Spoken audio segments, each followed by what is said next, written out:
പണ്ടുകാലത്ത് ഒരു കുടുംബത്തിൻ്റെ സമ്പത്ത് ആസ്തിയൊക്കെ തെളിയിക്കുന്നത് ആ ഒരു കുടുംബത്തിലെ മൃഗങ്ങളുടെ, അതായത് ഗോക്കളുടെയും ആനകളുടെയൊക്കെ എണ്ണം അനുസരിച്ചായിരുന്നു.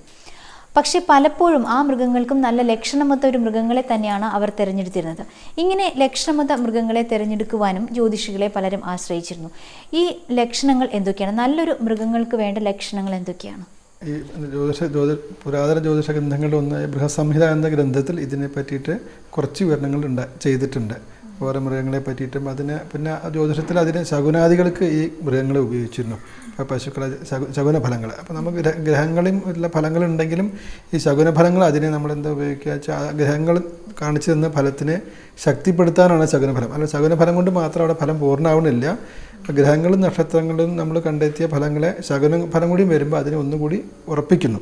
എന്നിട്ടാണ് നമ്മൾ അതിനെ പ്രാവർത്തികമായിട്ട് ചിന്തിച്ച് അത് ഫലിക്കുന്നതാണോ ഫലിക്കാത്തതാണോ, ഫലിക്കുന്നതാണെങ്കിൽ എത്ര ശതമാനം അത് ഫലിക്കും എന്നൊക്കെ പറഞ്ഞിരുന്നു.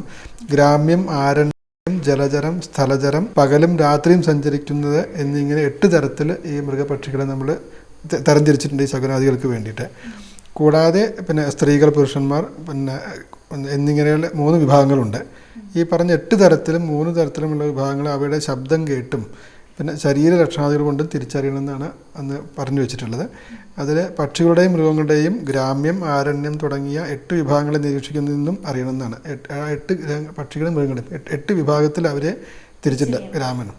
കൂടാതെ ഗ്രന്ഥം അധികം എന്ന ഭയത്താൽ ഏതേത് പക്ഷികളാണ് കാടുകളിൽ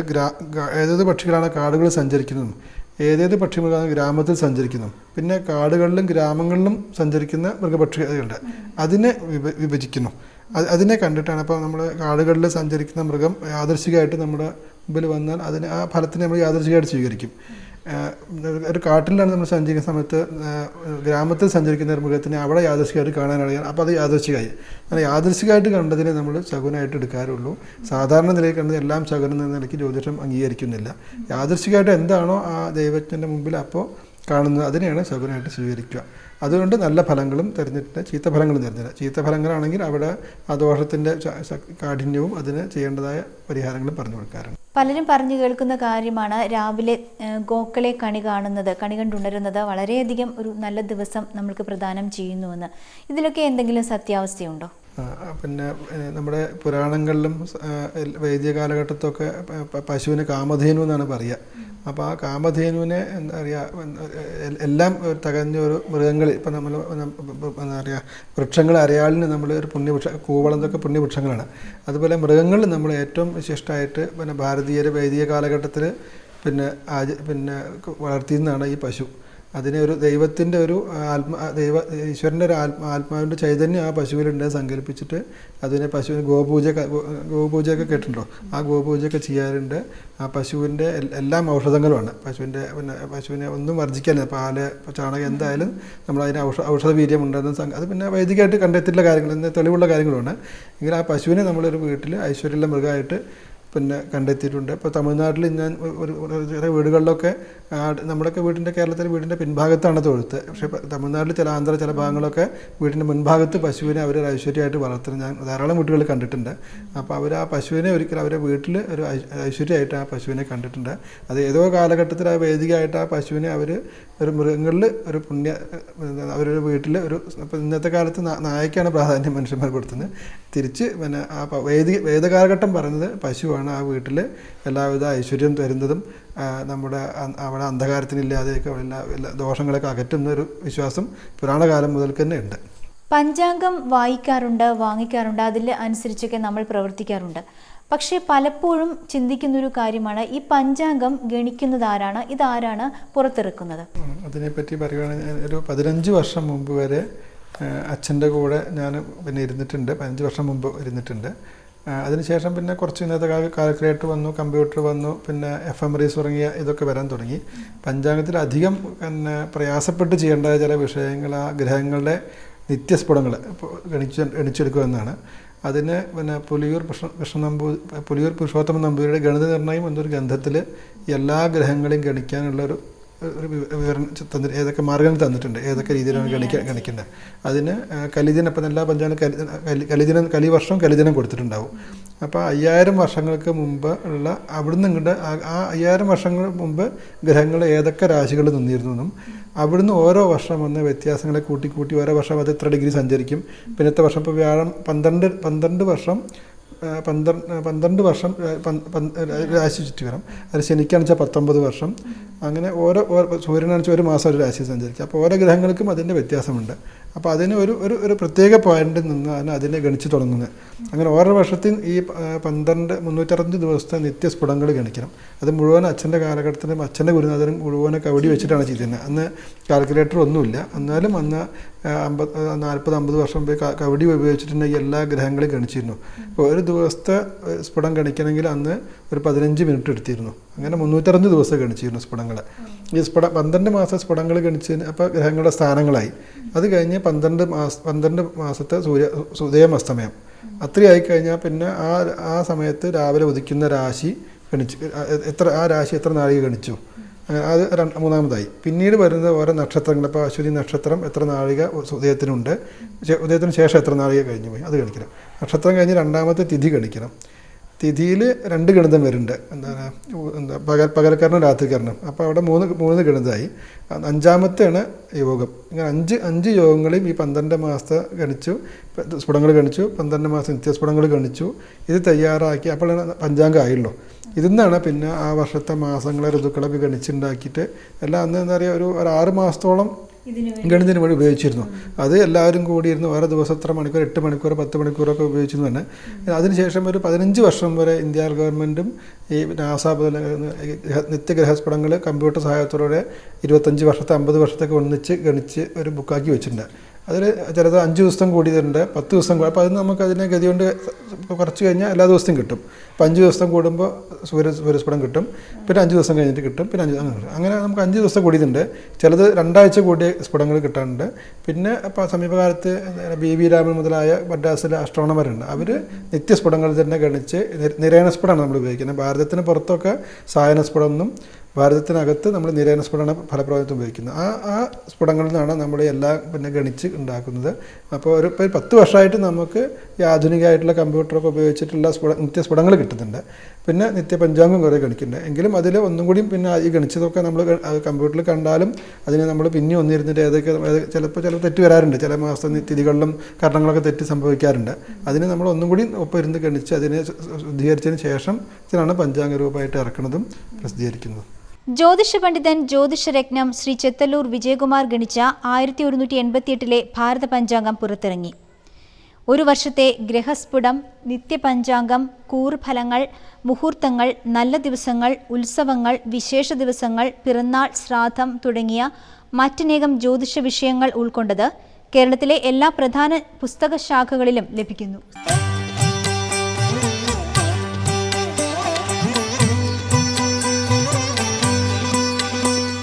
വിവാഹ വിഷയത്തിൽ പൊരുത്തശോധനയെക്കുറിച്ച് പറയുവാൻ ആഗ്രഹിക്കുന്നു. യൗവനയുക്തനായ പുരുഷൻ ധനസമ്പാദ്യം ചെയ്യുന്നതോടൊപ്പം വിവാഹം കഴിക്കണം എന്നുള്ളതാണ് ശാസ്ത്രം അനുശാസിക്കുന്നത്. അതോടൊപ്പം യൗവനയുക്തയായ സ്ത്രീയും വിവാഹം കഴിക്കണം. സ്ത്രീ ഇല്ലാത്തിടത്തോളം കാലം പുരുഷൻ പകുതിയേ ആകുന്നുള്ളൂ, പുരുഷനില്ലാത്തിടത്തോളം കാലം സ്ത്രീയും പകുതിയേ ആകുന്നുള്ളൂ. പകുതിയായ പുരുഷനോ സ്ത്രീക്കോ സന്താനോൽപാദനം നടക്കുന്നില്ല. അതുകൊണ്ട് വിവാഹ വിഷയം ജീവിതത്തിൽ അത്യന്താപേക്ഷിതം തന്നെ. ശാസ്ത്രം അനുശാസിക്കുന്നതും അങ്ങനെ തന്നെയാണ്. ദാമ്പത്യം എന്ന് പറയുന്നത് ജീവൻ്റെ നിലനിൽപ്പിന് വേണ്ടി, തുടർച്ചയായുള്ള ജീവൻ്റെ നിലനിൽപ്പിന് വേണ്ടി പ്രകൃതിപരമായി നടക്കുന്ന ഒരു കാര്യമാണ്.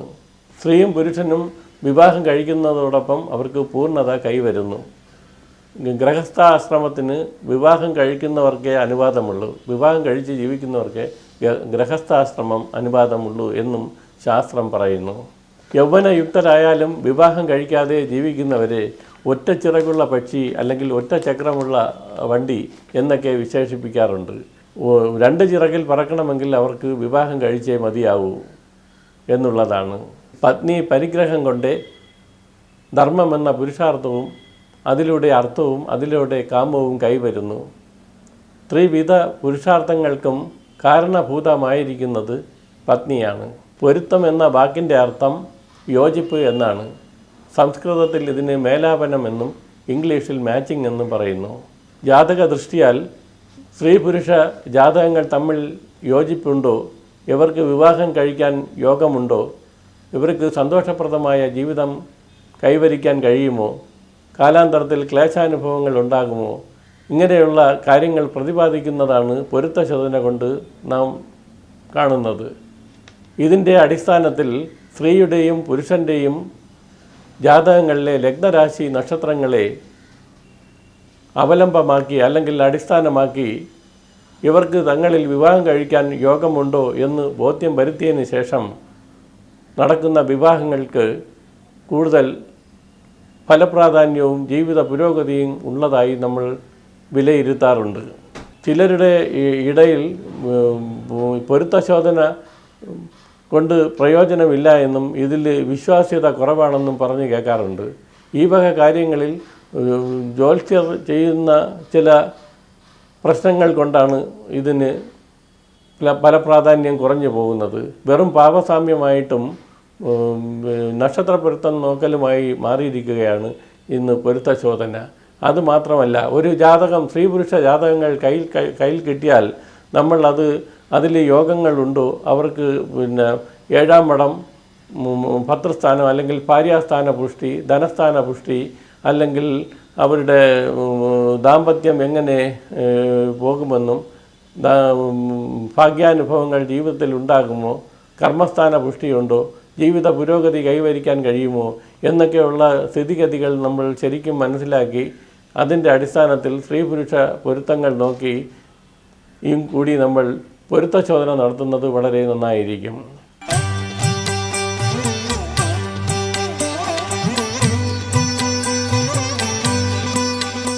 നമ്മുടെ നിത്യജീവിതത്തിൽ സംഭവിക്കുന്ന ക്ലേശങ്ങളും ദുരിതങ്ങളും പ്രയാസങ്ങളുമെല്ലാം ഈശ്വര ഉപാസനയിലൂടെ എങ്ങനെ അകറ്റാമെന്നുള്ള മാർഗത്തെക്കുറിച്ചാണ് ഞാൻ ഇന്നിവിടെ സംസാരിക്കുന്നത്. ഏത് വഴിക്ക് തിരിഞ്ഞാലും തടസ്സങ്ങളേ ഉള്ളൂ. വിദ്യാ തടസ്സങ്ങൾ, സന്താന തടസ്സം, യാത്രാ തടസ്സം, വിവാഹ തടസ്സം, ഗ്രഹനിർമ്മാണ തടസ്സം, ഇങ്ങനെ പല വിധത്തിലാണ് തടസ്സങ്ങൾ. എല്ലാ തരത്തിലും തടസ്സങ്ങൾ അനുഭവപ്പെടുന്ന അവസ്ഥ എല്ലാവർക്കും ഉണ്ട്. ഇതിന് കാരണം ചിന്തിക്കുമ്പോൾ ദേവതാ കോപം കൊണ്ടും ശാപാദികൾ കൊണ്ടും കുലദൈവങ്ങൾ, പരദൈവങ്ങൾ ഇവയ്ക്ക് ആരാധനയിൽ മുടക്കം വരികയും അവരുടെ കോപം ഉണ്ടാവുകയും ആഭിചാര പ്രയോഗങ്ങൾ കൊണ്ടും വിളിദോഷം, ശത്രുദോഷം, ദൃഷ്ടിദോഷം ഇവകൾ കൊണ്ടുമെല്ലാം തടസ്സങ്ങളുണ്ടാകാം. അതുപോലെ തന്നെ ജാതകപരമായി ചിന്തിക്കുമ്പോൾ ഈ വിദ്യാതടസ്സത്തിന് സ്ഥാനത്തും വിദ്യാസ്ഥാനാധിപനുമെല്ലാം അനിഷ്ടഭാവസ്ഥിതി, നീചസ്ഥിതി, ശത്രുസ്ഥിതി ഇവയെല്ലാം ഉണ്ടാകുന്നതും വിദ്യയ്ക്ക് തടസ്സമായി വരുന്ന കാര്യങ്ങളാണ്. അതുപോലെ തന്നെ തൊഴിൽ, കർമ്മസ്ഥാന പുഷ്ടി കുറഞ്ഞ ജാതകക്കാർക്കും ഏത് കർമ്മം ചെയ്താലും വിജയിക്കാത്ത അവസ്ഥാവിശേഷങ്ങളുണ്ട്. അങ്ങനെ ഏതു തരം വിഘ്നങ്ങൾ ഉണ്ടായാലും അതിന് പരിഹാരം എന്നുള്ളത് വിനായകൻ, അതായത് ഗണപതി ഭജനം കൊണ്ട് നമുക്ക് മാറ്റാവുന്നതാണ്. ചിങ്ങമാസത്തിലെ വെളുത്ത ചതുർത്ഥി മുതൽ എല്ലാ ചതുർത്ഥി നാളിലും ഗണപതിക്ക് വെള്ളമുള്ളതിനാൽ അന്ന് നടത്തുന്ന ഗണപതി ഹോമം ഉത്തമകരമായി തന്നെ ഭവിക്കും. അതുപോലെ തന്നെ വെള്ളിയാഴ്ച, എല്ലാ വെള്ളിയാഴ്ചയും ഗണപതിക്ക് വിലവുള്ളതിനാൽ വെള്ളിയാഴ്ച ദിവസം നടത്തുന്ന വഴിപാടിനും ശക്തി പ്രാധാന്യമുണ്ട്. ഗണേശാഷ്ടകം, ഗണേശസ്തുതി ഇവ ജപിക്കുന്നതും നാളികേരം വിഘ്നവിനായക ഭാവത്തിൽ ഗണപതിയെ സ്മരിച്ചുകൊണ്ട് ഗണപതിക്ക് നാളികേരം അടിക്കുന്നതും എല്ലാവിധ തടസ്സങ്ങൾക്കും സർവ പരിഹാരമായിട്ട് കാണുന്നു. അടുത്തത് വിദ്യാതടസ്സത്തെക്കുറിച്ചാണ് പറയാനുള്ളത്. വിദ്യാതടസ്സത്തെക്കുറിച്ച് പറയുമ്പോൾ ഒരു ജാതകം പരിശോധിക്കുമ്പോൾ അതിൽ രണ്ടാം ഭാവം കൊണ്ടാണ് വിദ്യയെ ചിന്തിക്കുന്നത്. വിദ്യാസ്ഥാനാധിപനും വിദ്യാകാരകനുമായ ഗ്രഹങ്ങൾക്ക് ബലം ഉണ്ടോ എന്നുള്ളത് നമ്മൾ പരിശോധിക്കേണ്ടിയിരിക്കുന്നു. വിദ്യാസ്ഥാനാധിപന് നീചസ്ഥിതി, മൗഢ്യസ്ഥിതി, അനിഷ്ട സ്ഥാനസ്ഥിതി, അതുപോലെ തന്നെ പാപയോഗം, പാപദൃഷ്ടി, ഇങ്ങനെയുള്ള സ്ഥിതിഗതികൾ ഉണ്ടാകുമ്പോൾ വിദ്യയ്ക്ക് ഭംഗം സംഭവിക്കാറുണ്ട്. വിദ്യയിൽ അവർക്ക് ഉയരാൻ കഴിയാതെയും വരും. കാരഗ്രഹത്തിനും വിദ്യാനാഥനും വിദ്യാരാശി അധിപനും എല്ലാം ബലത്തിനെ ആസ്പദമാക്കിയാണ് ഓരോ ജാതകത്തിലും വിദ്യയുടെ പുരോഗതി നാം വിലയിരുത്തുന്നത്. വിദ്യാഭ്യാസത്തിന് തടസ്സമുണ്ടാകുമ്പോൾ നാം സരസ്വതി ദേവിയെയാണ് ഭജിക്കുന്നത്. സരസ്വതി ഭജനം കൊണ്ട് വിദ്യയിൽ ഉയർച്ച പ്രാപിക്കാം. അതുപോലെ തന്നെ ബുദ്ധികാരകനായ ചന്ദ്രന് ബലമില്ലാതെ വന്നാലും വിദ്യയ്ക്ക് ഭംഗം ഉണ്ടാകുന്നു എന്നുള്ളത് കാണാം. ചന്ദ്രന് പക്ഷബലം ഇല്ലാതെ വരികയും ചന്ദ്രന് മൗഢ്യം വരികയും ചന്ദ്രന് നീചസ്ഥിതി ഉണ്ടാവുകയും ചെയ്യുമ്പോൾ ബുദ്ധി കുറഞ്ഞു പോകുന്നു. ബുദ്ധി കുറഞ്ഞു പോകുമ്പോഴും വിദ്യയിൽ ഉയരാൻ കഴിയാതെ വരുന്ന അവസ്ഥയുണ്ട്. അപ്പോൾ ഇതിനെല്ലാം സർവ്വപരിഹാരം സരസ്വതി ദേവിയെ പ്രാർത്ഥിക്കുന്നത് കൊണ്ട് തന്നെയാണ്. സരസ്വതി ഭജനം ഏറെക്കുറെ സഹായകമായി ഭവിക്കും.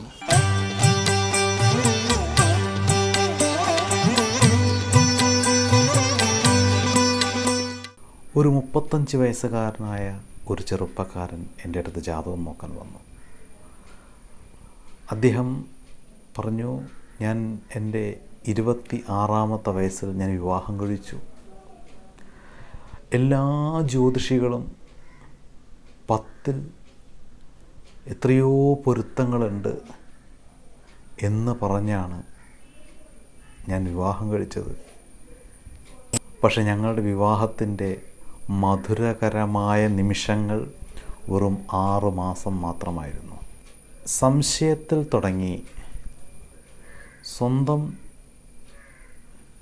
ശരീരം വരെ കുത്തി നോവിക്കുന്ന ഒരു ഭ്രാന്തമായ അവസ്ഥയിലേക്കാണ് എൻ്റെ ഭാര്യയുടെ യാത്ര ഉണ്ടായത്. വേലക്കാരിയെപ്പോലും എന്നോട് ചേർത്ത് സംശയിക്കുന്നതായിരിക്കുന്ന ഒരു മാനസികാവസ്ഥ. ചിലപ്പോൾ അവൾ പറയും, എന്നെ ഉപേക്ഷിച്ച് ഏട്ടൻ മറ്റൊരു വിവാഹം കഴിക്കൂ, എന്നെ ഏതെങ്കിലും ഭ്രാന്താശുപത്രിയിലാക്കിക്കോളൂ എന്ന് ചിലപ്പോൾ വേദനയോടുകൂടി അവൾ എൻ്റെ നെഞ്ചിൽ തലവെച്ച് പറയും. ഞാൻ ഒരുപാട് ചികിത്സകൾ നടത്തി നോക്കി, ഒന്നും ഫലമില്ല. ഇപ്പോൾ എല്ലാം മയക്കിക്കിടക്കുന്ന അവസ്ഥകൾ മാത്രമാണ്. ഇനിയൊരു പരീക്ഷണം കൂടിയാണത്. കൈരളി ചാനലിലെ പ്രോഗ്രാം കണ്ടപ്പോൾ ഒന്ന് കാണണമെന്ന് തോന്നി. അതിൻ്റെ അടിസ്ഥാനത്തിൽ വന്നു ഒന്ന് നോക്കുക എന്ന വിഷയം മാത്രമാണ്. എനിക്ക് വലിയ പ്രതീക്ഷകളൊന്നുമില്ല ഇനിയുള്ള ജീവിതത്തെക്കുറിച്ച് എന്ന് ആ ചെറുപ്പക്കാരൻ പറഞ്ഞപ്പോൾ അയാളുടെ കണ്ണുകളിൽ നിന്നും കണ്ണുനീർ ധാരധാരയായി ഒഴുകുന്നുണ്ടായിരുന്നു. ആ 2 ജാതകങ്ങളും ഞാൻ സൂക്ഷ്മമായി പരിശോധിച്ച ശേഷം ഞാൻ അയാളുടെ ഒരു കാര്യം ചോദിച്ചു. നല്ല നോൺ വെജിറ്റേറിയനൊക്കെ കഴിക്കുന്ന കുട്ടി, ഭാര്യ, വിവാഹശേഷം ഈ അസ്വസ്ഥതകൾ തുടങ്ങുന്നതിന് മുന്നേ പെട്ടെന്ന് ഒരു വെജിറ്റേറിയൻ ഫുഡ് മാത്രം ഇഷ്ടപ്പെടുന്ന ഒരാളായി മാറിയിരുന്നു എന്ന് ഞാൻ ചോദിച്ചു. അപ്പോൾ അയാൾ കണ്ണുകൾ ഇങ്ങനെ വിടർന്ന കണ്ണുകളോടുകൂടി എന്നോട് പറഞ്ഞു, ശരിയാണ്, അങ്ങനെ ഉണ്ടായിട്ടുണ്ട്, അതെന്താണ് എന്ന് എന്നോട് ചോദിച്ചു. അപ്പം ചില ശാസ്ത്ര നിയമങ്ങളിലൂടെയുള്ള നമ്മുടെ യാത്രയിൽ നമ്മൾ പറഞ്ഞു, അത് പ്രേതബാധ ലക്ഷണമാണത്. അപ്പോൾ അതിൻ്റെ ചരിത്രവും ആ പശ്ചാത്തലവും ഒക്കെ അന്വേഷിച്ച് നമ്മൾ ചെന്നപ്പോൾ അദ്ദേഹം വിവാഹത്തോടനുബന്ധിച്ച് വാങ്ങിച്ച പുതിയ ഒരു വീട് പഴയ കാലഘട്ടത്തിൽ ഒരു ബ്രാഹ്മണര് ഒരു ഇല്ലമായിരുന്നെന്നും അവിടെ ഒരു നരഹത്യ ഒരു നരഹത്യ നടന്നതിൻ്റേതായിരിക്കും ചരിത്രം, ഒരു ഐതിഹ്യമുള്ളതായിട്ടും ഒക്കെ നമുക്ക് തുടർന്നുള്ള അന്വേഷണത്തിലൂടെ ഞാൻ പറഞ്ഞു കൊടുക്കുകയും അയാൾ ഉടനെ തന്നെ ഫോൺ ചെയ്ത് ആ വിൽപ്പന നടത്തിയ ആളുമായിട്ട് സംസാരിച്ച് അതൊക്കെ ശരിയാണെന്ന് വ്യവസ്ഥിക്കുകയും ചെയ്തു. ഈശ്വരാധീനം എന്ന് പറയാലോ, ആ പ്രേതകലയെ ചില താന്ത്രികമായ ക്രിയാപദ്ധതികളിലൂടെ ആവാഹിച്ച് മുക്തികർമ്മങ്ങൾ നടത്തിയ ശേഷം അത്ഭുതമെന്ന പോലെ ആ പെൺകുട്ടിയുടെ രോഗാവസ്ഥ, ആ മാനസികാവസ്ഥ മാറിപ്പോയതായ ഒരനുഭവമാണ് ഈ ലക്കത്തിൽ എനിക്ക് നിങ്ങളുടെ അടുത്ത് പങ്കുവയ്ക്കാനുള്ളത്.